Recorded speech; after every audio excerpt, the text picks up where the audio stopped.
Master minds commerce చదవాలనుకునే 10th inter విద్యార్థుల తొలి ఎంపిక. మీరు ఇంటర్వ్యూకి వస్తున్నారనగా నేను మూవీస్ చెక్ చేశాను. హుహు. చాలా మూవీస్ చేస్తున్నారు. అవును. అలా నరేష్ గారితో చేస్తున్నారు, నిఖిల్ అవును. గారితో చేస్తున్నారు. అవును సార్. దాంట్లో హారిక ఏదో ప్రొడక్షన్ హౌస్ అది. Asia movies. హాస్య అవును మూవీస్. సార్. అవును. హాస్య మూవీస్‌లో చేస్తున్నారు. అవును sir. So, number of production హౌస్‌లో సినిమా బైలింగువల్ మూవీ కూడా ఒకటి ఒకటి చేస్తున్నట్టున్నారు. చేస్తున్నాం. అవును సార్. సో, ఎన్ని సినిమాలున్నాయి చేతిలో ఇప్పుడు? ప్రస్తుతానికైతే ఒక 7 ఉన్నాయి సార్ మొత్తం. 7 సినిమాలున్నాయి. ఉన్నాయి సార్. So, full busy. మరి కొంచెం దేవుడి దేవుళ్ళంతా సార్. అండ్ ఇప్పుడు మీరు చేస్తున్న సినిమాల్లో మీకు బాగా ఈ క్యారెక్టర్, ఈ మూవీ నాకు నెక్స్ట్ స్టెప్‌కి తీసుకెళ్తదని బాగా నమ్మకం ఉన్న సినిమా ఏది? రిలీజ్ అయిపోయే సినిమా అయితే 'హ్యాపీ జర్నీ' సార్. ఆ! మొన్న ప్యారిస్‌లో చేసొచ్చాను అభిరామ్‌ది. హ్మ్. నాకు తెలిసి ఆ సినిమా నాకు బాగా వర్కౌట్ అవుద్దని అనిపిస్తుంది సార్ నాకు. హ్మ్. అంటే బై గాడ్స్ గ్రేస్ లేకపోతే మా నాన్న బ్లెస్సింగ్సో తెలీదు సార్. ఆ సినిమా బాగా వర్కౌట్ అవుద్దని నాకు ఫుల్ నమ్మకం ఉంది సార్. నా క్యారెక్టర్ మేబీ నా క్యారెక్టర్ అనిపిస్తుంది సార్ నాకు. నెక్స్ట్ రిలీజ్ చేసిన సినిమా ఏంటంటే 'ఇండియా హౌస్' సార్. 'ఇండియా హౌస్‌లో' నిఖిల్‌తో ఒక క్యారెక్టర్ చేశాను సార్. ఎంపీటీ ఆచార్య గారని చెప్పి ఆల్రెడీ ఇండియా అప్పుడు మన బ్రిటిష్ వాళ్ళతో తిరుగుబాటు చేసిన మూమెంట్‌లో అప్పుడు ఒరిజినల్ క్యారెక్టర్ సార్ అది. హ్మ్. ఒరిజినల్ క్యారెక్టర్ నేను పోర్ట్రే చేశాను సార్ నేను. అది రిలీజ్ అయితే నేను అనుకున్న ఆ స్టార్డమ్ అయితే వచ్చేస్తది సార్. ఆ సినిమా అయితే సార్. Fix sir. నేనే చెప్తున్నా ఈరోజు ఇంటర్వ్యూలో ఎంత కాన్ఫిడెంట్ చెప్తున్నా ఆలోచించండి. అదొక రిలీజ్ అయితే నెక్స్ట్ లెవెల్ సార్ నాకు. ఎందుకంటే ఈ 'రామ్ చరణ్' గారు, యూవీ క్రియేషన్స్ మన ఎవరు 'రామ్ చరణ్' గారు, యూవీ క్రియేషన్స్ తర్వాత 'అభిషేక్ అగర్వాల్' సార్ ఆ! మొత్తం. వీళ్ళు ముగ్గురు ప్రొడ్యూసర్లు సార్ దానికి. అబ్బా! అది 100 కోట్ల సినిమా ప్రాజెక్ట్ సార్ అది. అది గాని రిలీజ్ అయితే నాకింక చెప్పక్కర్లేదు సార్. నేను అనుకున్న స్టార్డమ్ అయితే ఆ సినిమాతో వచ్చేది సార్. No doubt sir. కలిసారా ఎప్పుడన్నా రామ్ చరణ్ గారిని? లేదు. లేదు. ప్రస్తుతానికి అయితే ఈ షూటింగ్‌లో సెంధిల్ గారు మేమంతా చేస్తున్నాం గాని హ్మ్. ఆళ్ళింకా సెట్‌కి రాలేదు సార్ ఆళ్ళు. మనం ఇందాక ఇంటర్వ్యూలో కాస్త స్కిప్ అయ్యాము. సార్. ప్రసాద్ బెహ్రా గారికి సంబంధించి ఆ జర్నీ గాని, మీ మూవ్‌మెంట్స్ గాని షేర్ చేసుకున్నాం అనుకోని. హుహు. సో, అదే ఆ కంపెనీలో ఎలా పరిచయం అయ్యారాయన? వెబ్ సీరీస్‌లన్నీ చేస్తున్నప్పుడే మనోడు కూడా ఆ కంపెనీలోకి ఎంటర్ అయ్యాడు సార్. నేను తను కలిపి ఒక వెబ్ సీరీస్ చేశాను సార్ 'క్లాస్‌మేట్స్' అని. అవును. అది స్ప్రైట్ అందులో యాడ్ అంతా ఉంటది సార్ మొత్తం. మంచి బాండింగ్ సార్. నేను తను ఫుల్ సెటర్‌లేసుకుంటాం సార్ ఒకళ్ళనొకళ్ళు. హ్మ్. అంటే ఇద్దరు ఒకటే వింగ్‌లో ఉన్నాం కదా సార్. తను కామెడీ, నేను కామెడీ కదా సార్ మొత్తం అవును. ట్రాక్‌లో. అవును. ఇద్దరు ఒక ట్రాక్ కదా సార్. బావుంటది సార్. మా ఇద్దరి మాటలు కూడా చాలా బావుంటాయి సార్. హ్మ్. ఇప్పటికి చక్కగా మాట్లాడుకుంటాం సార్ ఎప్పటికప్పుడు సార్ రెగ్యులర్. ఆఫీస్‌లో కనిపించినప్పుడల్లా మాట్లాడుకుంటాం సార్. బయట మరీ కలిసి ఇంకా కలవట్లేదు గానీ రెగ్యులర్ ఆఫీస్‌లో కనిపించినప్పుడల్లా will have nice conversation sir. Hmm. And అలాగే యాక్చువల్‌గా మీరు విరాజిత గారితో కూడా చాలా అవును. వెబ్ సీరీస్‌లు చేస్తున్నారు. చాలా అవును సార్. సో, తనతో ఎలా కంఫర్ట్ ఉంటది?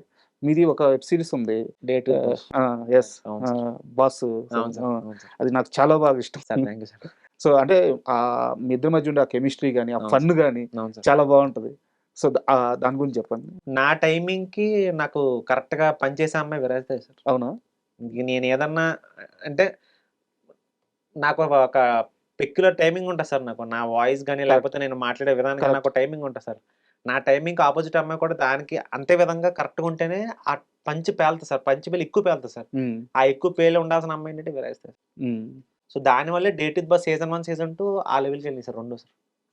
చాలా మంది ఫాన్స్ ఉన్నారు ఆ సీరీస్‌కి. విపరీతంగా సార్. అసలు because of Virajitha next level వెళ్ళిందంటే కారణం తను కూడా సార్. ఎందుకంటే నా ఒక్కడి వల్ల అవ్వదు సార్. ఎందుకంటే అమ్మాయి నేను మాట్లాడిన దానికి ఈక్వల్ కౌంటర్ ఇచ్చింది కాబట్టి ఆ రేంజ్‌కి వెళ్ళింది సార్. బట్ మా మీ వర్క్ చూసి అడుగుతున్నాను. నాకు నిజం మాత్రమే చెప్పండి. సార్ రియల్ లైఫ్‌లో మీరు కాస్త భయస్తుడా? చాలా సార్. చాలానా? చాలా. ఎందుకంటే మీ యాక్టింగ్‌లో ఎప్పుడన్నా భయపడే ఆ ఇన్నోసెన్స్ ఉంటది కదా! సార్. ఇన్నోసెన్స్ నుంచి కామెడీ జనరేట్ అవుతుంటది. అవును సార్. అవును. But okay. కామెడీ ఖచ్చితంగా మనం జనరేట్ చేయాల్సిందే కెమెరా ముందు తప్పదు. అవును not a sir. Easy task. అవును సార్. బట్ ఆ ఇన్నోసెన్స్ ఈజీగా అర్థమైపోతుంది. ఆ భయం గాని, ఇన్నోసెన్స్ గాని మీరు రియల్ లైఫ్‌లో అదే అని చెప్పేసి. నిజంగా కూడా నేను కొంచెం హ్మ్. భయస్తున్నా సార్. కొంచెం ఏంటి సార్ చాలా భయస్తున్నా సార్. అంటే ప్రతిదానికి భయపడుతుంటాను సార్ నేను. ఎందువల్ల? ఏమో సార్. ఇంక చిన్నప్పటి నుంచి ఏంటంటే అట్లా భయపడుతూనే అలవాటయిపోయింది సార్ ఇంకా. హ్మ్. భయం ఎప్పుడు పోద్దో ఇంకా తెలీదు. హ్మ్. పోవాలి సార్. పోద్దేమో చూద్దాం సార్ ఇంకా. అండ్ మళ్ళీ మూవీస్ విషయానికొస్తే, ఇప్పుడు ప్రతి ఆర్టిస్ట్‌కి గూడా ఒక బెంచ్ మార్క్ ఉంటది. మనం ఇక్కడికి చేరాలి, ఒక రేంజ్‌కి ఇక్కడికి వెళ్ళాలి అని జెప్పేసి. ఇప్పటికి 12 సంవత్సరాలు అయిపోయింది. సార్.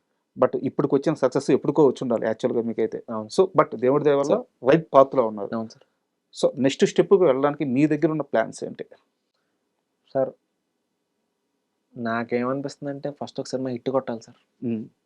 ఇండస్ట్రీకి ఈడొకడొచ్చాడని తెలియాలి కదా సార్ పాపం. ఆళ్ళు మాత్రం సడెన్‌గా పెద్ద పెద్ద క్యారెక్టర్‌లు నాకెలా ఇస్తారు సార్. హ్మ్. ఒక శుక్రవారం సినిమా రిలీజ్ అయితే, పలానా సినిమా రిలీజ్ అయితే, ఆ పలానా కుర్రోడొచ్చాడని చెప్పి ఇండస్ట్రీకి తెలిస్తే ఆటోమేటిక్‌గా నా లైఫ్ తిరిగిపోద్ది సార్. ఇంక నెక్స్ట్ ఫ్రైడే నుంచి ప్రతి ఫ్రైడే నేనే కనపడతాను సార్. హ్మ్. నేను ఆ మూమెంట్ కోసం చూస్తున్నాను సార్.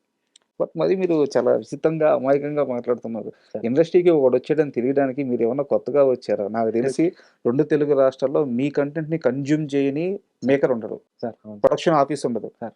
ప్రతి ప్రొడ్యూసర్, ప్రతి డైరెక్టర్ ఖచ్చితంగా ఈ కంటెంట్ ఫాలో అవుతూనే అవును ఉంటారు. సార్. అవును సార్. లేదా ఏడీ అన్నా ఫాలో అవ్వాలి. కో డైరెక్టర్ అన్నా తప్పదు. అవును. ఇండస్ట్రీకి సంబంధించిన ప్రతి మనిషి చూడాలి. సో, ఇండస్ట్రీ చూసినప్పుడు అర్థం అవ్వాలి గదా! ఇప్పుడు మీ యాక్టింగ్ గాని ఆళ్ళకో హిట్ కావాలి సార్. హిట్టే కావాలా? హిట్టే కావాలి సార్ పాపం. ఎవరి తప్పు కాదు సార్. ఆ! నేను అందరి మాటలతో నేను ఆళ్ళతో యాక్సెప్ట్ చేసేస్తాను సార్. ఎందుకంటే వాళ్ళకొక నన్ను తీసుకోవడానికి ఒక కారణం కావాలి కదా సార్. హ్మ్. ఒక హిట్ సినిమా మనోడు చేసాడే 'రవితేజ.' మనం తీసుకుందాం అని చెప్పి చాలా మందికి అనిపిస్తుంది సార్. కానీ నాకంటూ చెప్పుకోవడం హిట్ కావాలి కదా సార్ నా జీవితంలో. హ్మ్. ఆ హిట్ కోసం సార్ నేను చూస్తున్నాను. ఒక హిట్ పడిందంటే దేవుడి దయ వల్ల హ్యాపీగా లేదు సార్ నేను హిట్ సినిమా చేశాను. హ్మ్. మీకు ఏం ప్రాబ్లమ్ లేదు. నేను ఇంకా బాగా యాక్ట్ చేస్తాను. ఆడియన్స్‌ని థియేటర్ నేను తీసుకొస్తాను అని చెప్తాను సార్. నేను అంతే కొంచెం ప్రౌడ్‌గా చెప్పడానికి, నమ్మకంగా చెప్పడానికి నాకు హిట్ కావాలి సార్.